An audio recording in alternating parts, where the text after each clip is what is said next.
Dear friends, today we will talk about what concerns everyone who has experienced the loss of a loved one.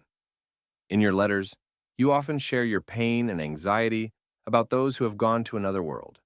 Your stories touch us deeply, and we understand how hard it can be to come to terms with loss. Each of us keeps in our hearts the memory of those who are no longer with us. We remember their smiles, voices, and habits. We remember how they brewed their morning coffee, how they gathered the grandchildren for Sunday dinner, how they called just to ask, "How are you?" And it seems that if we miss them enough, if we think about them often enough, we can hold on to some invisible thread that connects us to them. Our memory and love are beautiful. But today we will talk about what happens when our grief becomes too heavy a chain, which we, unknowingly, try to use to keep the souls of our loved ones close to us. This is a very delicate topic, and it is understandable that for some of you it may not be easy to accept. Recently, a letter came from Alice in Minnesota. She wrote about her husband Tom, who passed away 2 years ago. "Every evening I set the table for two," she writes. "His chair's in the same place, his glasses are on the nightstand, his favorite sweater hangs on the back of the chair. I can't change anything because then it will seem like I am betraying his memory, that I am forgetting him." In this letter, many of you will find your own feelings reflected. We are afraid to forget, afraid to let go, afraid that if we accept the loss, it will mean that we have stopped loving those who have gone. But the truth is that love and attachment are different feelings. And today we will talk about how to learn to love without tying, remember without holding, and move forward while keeping a bright memory of those who gave us part of their lives. It is important to understand that there is no judgment in this conversation, only understanding, support, and the desire to help you find peace, and to grant peace to the souls of those you love. The topic we are discussing today concerns the essence of human relationships, the connection that exists between the living and those who have left this world. Why is it so important to find the strength to let go of the souls of the departed? Many ask this question, and the answer is not as simple as it may seem. When we lose a loved one, our first natural reaction is to try to maintain a connection with them in any way possible. We keep their things unchanged, talk to their photographs, and wait for signs. There is nothing wrong with this. It is part of the grieving process. But sometimes this grief drags on so much that it turns into invisible chains that we try to use to keep the soul close to us. Imagine a balloon that is meant to rise into the sky. Now imagine that someone is holding it tightly by the string, preventing it from flying away. This is similar to what happens to the soul when our grief becomes too heavy. It is as if we do not allow it to continue on its path, forcing it to remain between two worlds. Recently, Mary from Boston joined our support group. Her son died in a car accident 5 years ago. Every day she goes into his room, sits on the edge of the bed, and spends several hours there, sifting through his belongings, looking at photographs, reminiscing. "I feel that if I stop doing this, I will betray his memory," she says. But is that really the case? The soul of a deceased person, just like in life, needs freedom. It must go its way and fulfill its purpose in the world it has departed to. When we cannot accept the loss, our pain and despair create an emotional anchor that prevents the soul from moving forward. It is like trying to keep a bird in a cage made of our grief. It is especially difficult to accept this idea for those who have lost a loved one suddenly, without having the chance to say goodbye or express important words. It seems that if we let go, there will never be another opportunity to do so. But the truth is that the soul hears us always, and the most important words can be said at any moment, simply by opening our hearts and allowing those words to be sincere. How can we understand that we are holding on too tightly to the soul of a loved one, preventing it from moving forward? There are several clear signs that are important to know. Many of those who come to our support group meetings recognize themselves in these manifestations, and this is the first step toward awareness of the situation. Jim from San Diego shared his story at one of these meetings. After his wife's passing, he sets the table for two every evening and places her favorite cup. For 3 years, he has not removed her belongings from the closet, nor has he changed the arrangement of items in the house. "Everything must stay as it was when she was here," he says. This is one of the most common signs, a desire to preserve the space, as if to create a museum of memories. Another vivid example is the story of Barbara from Atlanta. She lost her daughter 5 years ago, and since then, her life seems to have come to a halt. She declines invitations from friends, does not go to the theater, which she once loved, and does not travel. How can I enjoy life when she is no longer here, she asks. Refusing new experiences and connections is also a way to maintain a bond with the departed, but in doing so, we seem to lock our own souls in a cage as well. There are also less noticeable signs. For example, the constant mental replaying of the last days or hours of a loved one's life, attempts to imagine what would have happened if events had unfolded differently, or endless conversations about what the person was like, what they loved, what they didn't have the chance to do. Of course, remembering loved ones is natural and important, but when these memories become obsessive, occupying the entire space of life, it signals that we are not letting the soul go. Margaret from Phoenix kept her son's room exactly as it was on the day he left for 15 years. The calendar on the wall showed that very day. The book on the table was open to the same page. I only recently realized that all this time, I wasn't preserving a memory, I was building a prison. A prison for his soul and for my own, she admits. This realization came to her after she dreamed of her son, who said, "Mom, let me go. I want to fly." What happens to the soul when we cannot let it go? According to many mediums and spiritual guides, there is a delicate energetic connection between the living and the departed. This is natural and normal.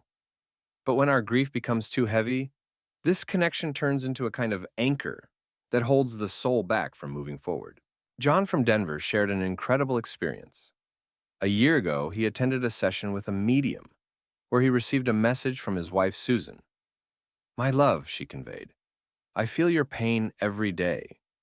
It's like a heavy fog that makes it hard for me to move on. I know you miss me, but I will always be a part of your soul. Let me move forward, and you will feel our connection become lighter and purer." This case is very telling.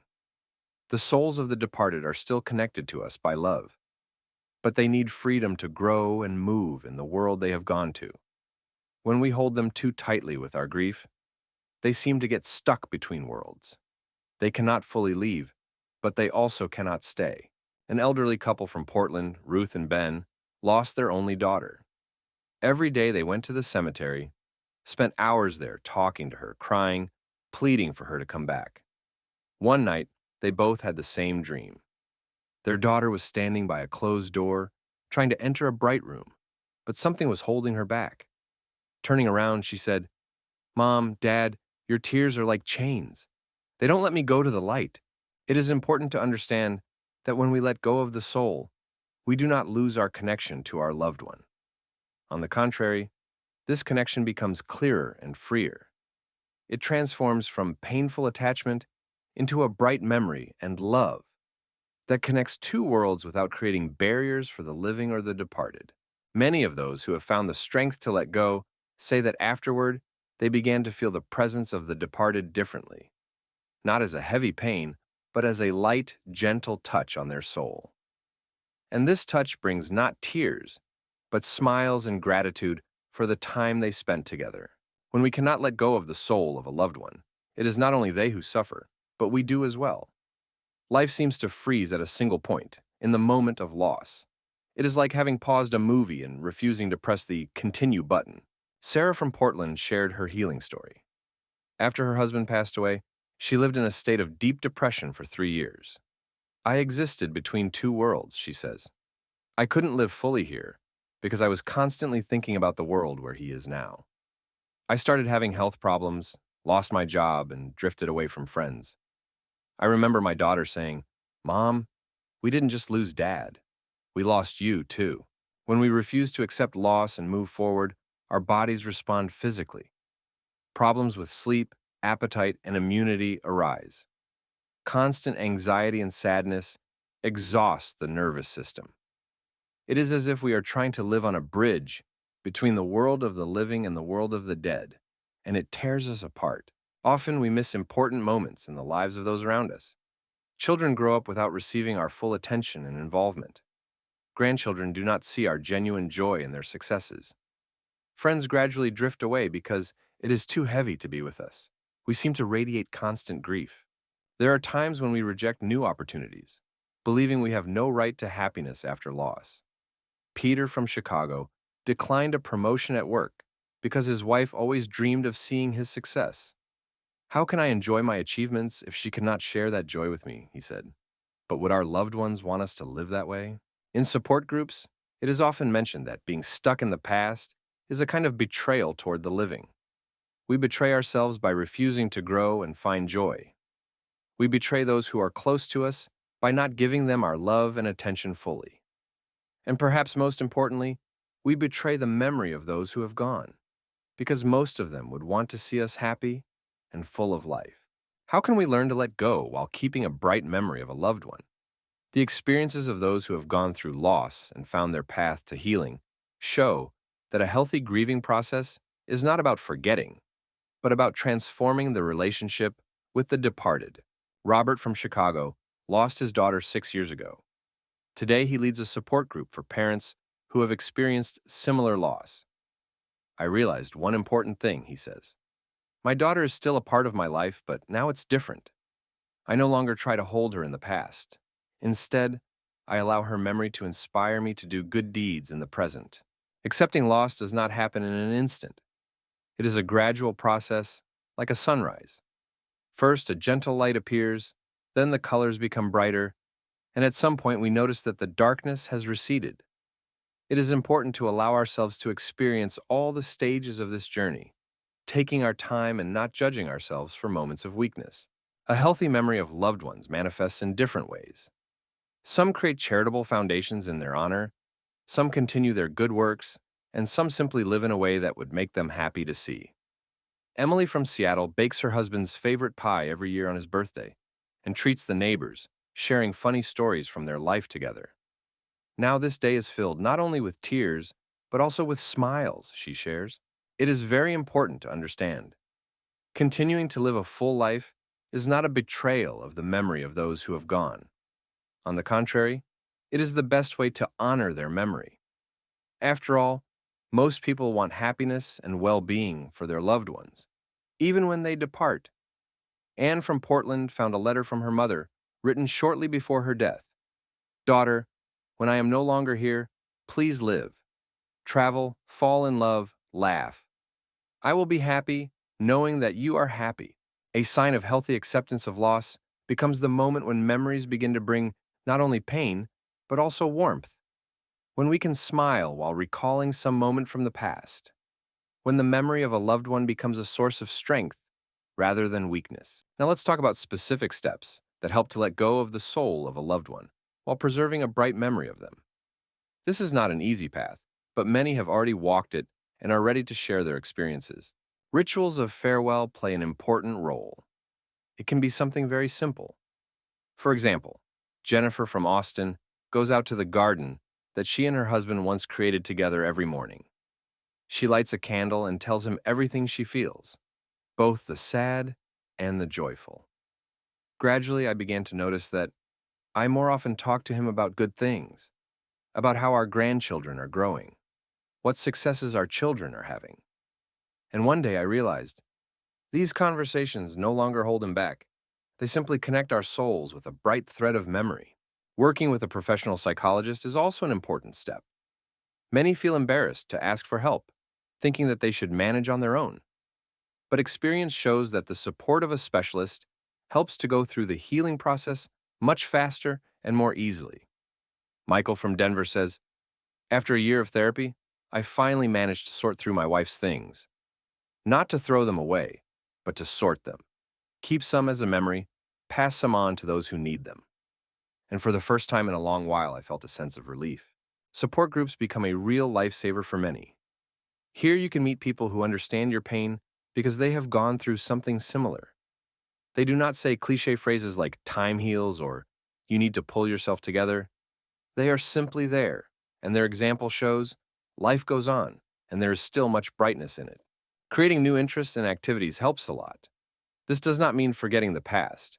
It means creating space for the present. Linda from Portland signed up for painting classes, something she had always dreamed of but had postponed. When I paint, I feel that my husband is happy for me. He always said that I have talent, but I didn't believe it. Now, every time I pick up a brush, I feel like I can hear his support. Many find comfort in helping others. Volunteering and caring for those in need become a way to turn their pain into a source of goodness. After all, by making the world a better place, we create precisely what our departed loved ones would want for us. To conclude our conversation, I want to emphasize the most important thing. Learning to let go does not mean betraying or forgetting. It means giving freedom and peace to the soul of the departed person and to your own soul. It is like opening a window in a room where fresh air hasn't entered for a long time. At first, it may feel unfamiliar and even frightening, but then you will feel how much easier it becomes to breathe. Remember what your loved ones wanted for you while they were alive. They dreamed of seeing you happy, healthy, full of strength and interest in life. These wishes did not disappear with their departure. The soul, having freed itself from its bodily shell, fills with even more love and care for those who remain here. Every time you allow yourself to smile, rejoice in something, or do something good for yourself or others, you do not betray the memory of those who have gone. On the contrary, you fulfill their most important wish, that you live life to the fullest, that you are happy, and that you bring goodness and light into the world. Remember, between our world and the world to which souls depart, there is no impenetrable wall. There is a thin veil of love and memory. And when we let go of the soul with love, that veil becomes more transparent. We begin to feel the presence of our loved ones differently, not as a heavy pain of loss, but as a light, gentle touch to the heart. Allow yourself to live. Allow yourself to enjoy the sunny morning, the laughter of children, new discoveries and meetings. Your loved ones, looking from the other side of the veil, will smile as they see you spread your wings. After all, they know what we sometimes forget. Life is a great gift, and the best way to honor the memory of those who have departed is to live it with dignity and joy. And remember, you're not alone on this journey. There are people around you ready to support and help you. There are specialists who know how to cope with the pain of loss. There are support groups where you will find understanding and acceptance. Do not be afraid to seek help. It is a sign of not weakness, but of wisdom. May each of your days be a step towards healing. May the memory of the departed in your heart transform from heavy chains into bright wings that help you move forward. Take care of yourself and allow the souls of your loved ones to be free. In this lies the highest expression of love. Thank you for being with us today. We hope this conversation has helped you see the situation in a new light and perhaps take the first step toward acceptance and healing. If you enjoyed the video, please subscribe to our channel. Here we discuss the most important life issues, share experiences, and support one another. Click on the bell so you don't miss new releases. Until we meet in the next videos, take care of yourself and your loved ones.